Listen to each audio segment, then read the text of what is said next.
कोई भी एप्लीकेशन को टेस्ट करना डिफरेंट हार्डवेयर या फिर डिफरेंट सॉफ्टवेयर में, उसे कहते हैं हम कंपेटेबिलिटी टेस्टिंग। ठीक है, कोई भी एप्लीकेशन, जैसे वाली एप्लीकेशन है, इसे हम विंडोज़ में चेक करें, इसके बाद लिनक्स में चेक करें, उसके बाद मैक में चेक करें कि ढंग से चल रही है नहीं चल रही। ऐसा नहीं कि एक ही में चले, विंडोज़ में चले या फिर लिनक्स में चले, बाकी किसी में नहीं चले। हम ऐसे क्यों करते हैं? कभी का चांसेस होता है ना कि डेवलपर जो होता है ना एक ही प्लेटफॉर्म के लिए कोड लिखता है, जैसे उसने विंडोज़ के लिए कोड लिखा और क्लेम करता है कि ये सब में चलेगा, और टेस्ट इंजीनियर भी उसी में चेक कर लेता है जैसे उसने विंडोज़ में चेक करा।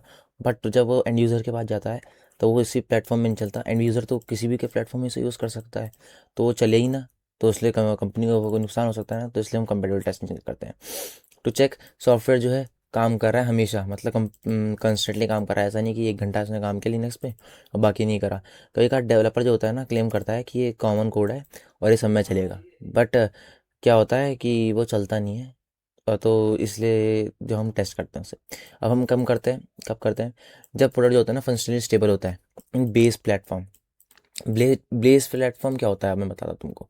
और बेस प्लेटफॉर्म ये आगे बताऊंगा, उसके उसीलिए हम टेस्ट करते हैं, उसके बाद ही हम टेस्ट करते हैं डिफरेंट प्लेटफॉर्म में। अब बेस प्लेटफॉर्म ऐसा चीज़ होती है ना जो कस्टमर बताता है हमको रिक्वायरमेंट देते समय।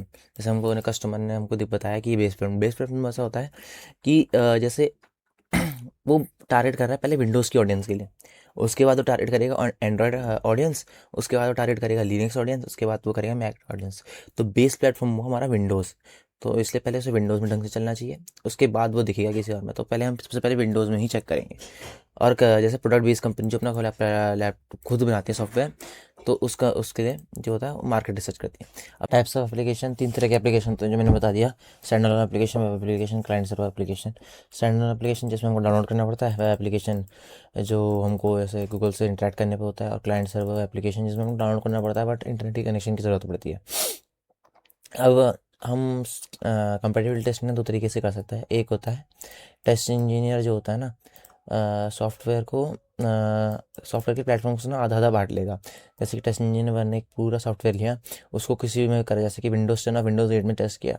टेस्ट इंजीनियर 2 ने लिया एक सॉफ्टवेयर पूरा, उसे लिनक्स और यूनिक्स में टेस्ट किया।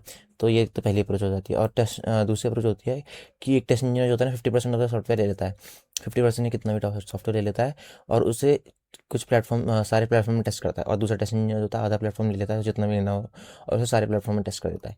तो ये होता है। अब अप्रोच टू जो होती है ना ज़्यादा कंपेटेबल होती है, क्योंकि इसमें जो होता है टेस्ट इंजीनियर जो होता है ना प्रैक्टिकली उसको सॉफ्टवेयर सारा समझने में बहुत दिक्कत आ सकती है। तो इसलिए हम टेस्ट जो सेकंड अप्रोच है वो ज़्यादा कंसिडर करते हैं।